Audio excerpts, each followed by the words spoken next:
Medjugorje was wounded but not stopped. How young people are responding after the acts of vandalism. In recent hours, Medjugorje has once again drawn international attention, not only because of its religious history and the reported Marian apparitions that began in 1981, but also because of an incident that has deeply affected pilgrims, believers, and local residents. Several prayer sites were damaged during the night. A statue of the Virgin Mary was defaced, while a fire damaged the outdoor altar at St. James's Church. Images of the destruction quickly sparked sadness, outrage, and many questions. Yet the community did not respond with revenge or fear. Instead, the parish invited the faithful to answer through prayer, fasting, and forgiveness. And it is precisely this response that could transform a moment of pain into a far greater testimony. A night that wounded, a place of prayer. Medjugorje, located in Bosnia and Herzegovina, welcomes pilgrims from many parts of the world every year. For many people, it represents a place of reflection, conversion, and spiritual searching. St. James Church, Apparition Hill, Mount Križevak, and the Blue Cross area have become central places of prayer for pilgrims over the years. The acts of vandalism therefore affected places that hold more than material value. For those who travel to Medjugorje, a statue, a cross, or an altar often becomes the place where they entrust their suffering to God. Remember a loved one, or ask for the strength to begin again.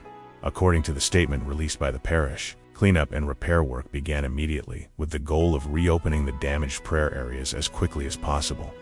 The community thanked everyone who helped and reaffirmed its commitment to preserving Medjugorje as a place of peace and encounter with God. However, it is important to use accurate language. At this time, official church communications describe the incident as acts of vandalism, avoiding unconfirmed expressions such as terrorist attack, satanic attack, or an attempt to stop the festival does not minimize the seriousness of what happened. It means reporting responsibly and distinguishing verified facts from interpretations, a response rooted in forgiveness. After an incident like this, anger might seem like the most natural reaction, yet the parish pointed to a different path, not returning evil for evil but responding through prayer and forgiveness. This message does not eliminate the need for an investigation or justice. In the Christian understanding, forgiveness does not mean ignoring responsibility. It means refusing to allow the violence suffered to create more violence or to let hatred take permanent control of the hearts of those who were hurt. Medjugorje's response appears even more significant because it comes just before one of the most important events of the year, the 37th International Youth Festival, widely known as MLE-Fest. From August 1st through August 6th, 2026, young people from many countries are expected to gather in Medjugorje for 6 days of prayer, masses, catechesis, testimonies, and Eucharistic adoration. The theme chosen for this year's festival is Ad Fontum, to the source. At the School of Our Lady, thousands of young people traveling to Medjugorje. The youth festival began in 1989 through the initiative of Franciscan priest Father Slavko Barbaric. Since then, it has grown into an international gathering that brings together young people from different languages, cultures, and nations. The parish's official website describes Latfest as an international prayer gathering held every year at the beginning of August. Throughout its history, the festival has welcomed tens of thousands of participants. Latfest is not simply a religious concert or a large youth convention. Its program brings together very different experiences: silence, music, confession, mass, catechesis, personal testimonies, and communal prayer. The 2026 festival is scheduled to begin on August 1st at 6 p.m. with the Rosary. The opening Mass will be celebrated at 7 p.m., followed by Eucharistic adoration at 9 p.m. On August 2nd, participants will gather as early as 6 a.m. on Apparition Hill to pray the Rosary near the statue of the Virgin Mary.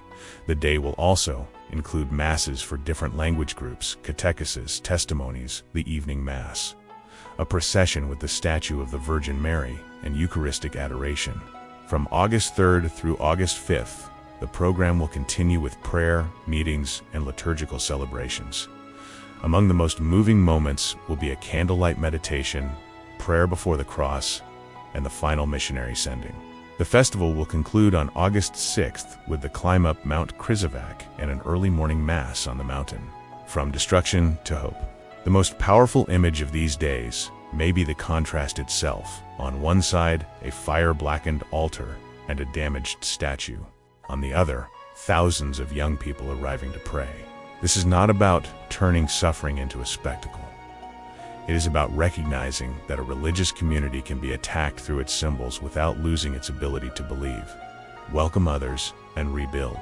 Those who damaged the prayer sites left visible scars. Yet volunteers and local residents began cleaning and repairing the area almost immediately. That action carries its own message. What can be destroyed in a few minutes can be rebuilt through the patient work of many people. When the square in front of St. James's Church once again fills with songs, flags, and prayers during the first days of August, the contrast will become even more striking. The fire may have damaged an altar, but it will not prevent the celebration of Mass. Paint may have defaced a statue, but it will not erase the devotion of the pilgrims. Offensive messages may have wounded many people, but they will not be the final word spoken in that place. The final word, at least according to the response proposed by the parish, must be peace. What it means to return to the source. The festival theme, ad fantôme to the source, takes on an even deeper meaning under these circumstances. Returning to the source means rediscovering what remains essential when everything else seems unstable. For Christians, that source is Jesus Christ, His Word, the Gospel, the Eucharist, and the love that refuses to answer violence with more violence. The subtitle, At the School of Our Lady, presents Mary as a model of listening, faithfulness, and openness to God. She is not portrayed as someone distant from human reality, but as a woman who, according to the Gospel, experienced uncertainty, suffering, and loss without abandoning her trust in God. For many young people, the festival will therefore become an opportunity to stop and reflect. In a society dominated by speed, social media, and constant exposure, several days of silence, prayer, and honest conversation can become an extraordinary experience. Not everyone will arrive with a strong faith. Some may come carrying doubts, personal wounds, or questions they have not been able to answer. Others may simply be accompanying a group or a friend. Mladfest is intended to offer a space where each person can begin or continue a spiritual journey. The Catholic Church's position on Medjugorje. When discussing Medjugorje, it is necessary to distinguish between the pastoral welcome offered to pilgrims and the Church's judgment regarding the supernatural nature of the reported apparitions. The Catholic Church permits pastoral activities and pilgrimages to Medjugorje, recognizing the many spiritual fruits associated with the place. However, this does not mean that the Church has officially declared every message attributed to the Virgin Mary to be authentic, or that it has formally recognized the reported apparitions as supernatural. This distinction is important because it allows the events to be approached with balance. It is possible to recognize the spiritual value experienced by many pilgrims without automatically treating every testimony, rumor, or extraordinary claim as an established fact. The youth festival should also be understood from this perspective. Its official focus is not extraordinary phenomena, but prayer, the liturgy, the gospel, and fellowship among young people. Over the years, popes have sent messages to the festival's participants. In 2025, Pope Leo XIV reminded the young people gathered in Medjugorje that no one walks alone and encouraged them to see their personal journey as part of a shared path of faith. What will remain after these days? Media attention surrounding the acts of vandalism may last only a few days. Images of fire and destruction immediately attract attention, but they are often quickly replaced by other news stories. The community's response, however, may leave a longer-lasting impression. People may remember those who cleaned the prayer sites. They may remember the candles lit during the evening vigil. They may remember young people carrying the flags of their countries without allowing diversity to become division. They may remember the silence on Apparition Hill and the difficult climb up Mount Krizovac. Above all, one question may remain: how do we respond when something we love is attacked? We can choose anger, insults, and revenge. Or we can call for justice while also protecting our hearts from hatred. Medjugorje was wounded, but it was not stopped. From August 1st through August 6th, the 37th International Youth Festival will offer a visible response. Thousands of people gathering not to spread fear, but to pray, meet one another, and testify that peace can still have the final word.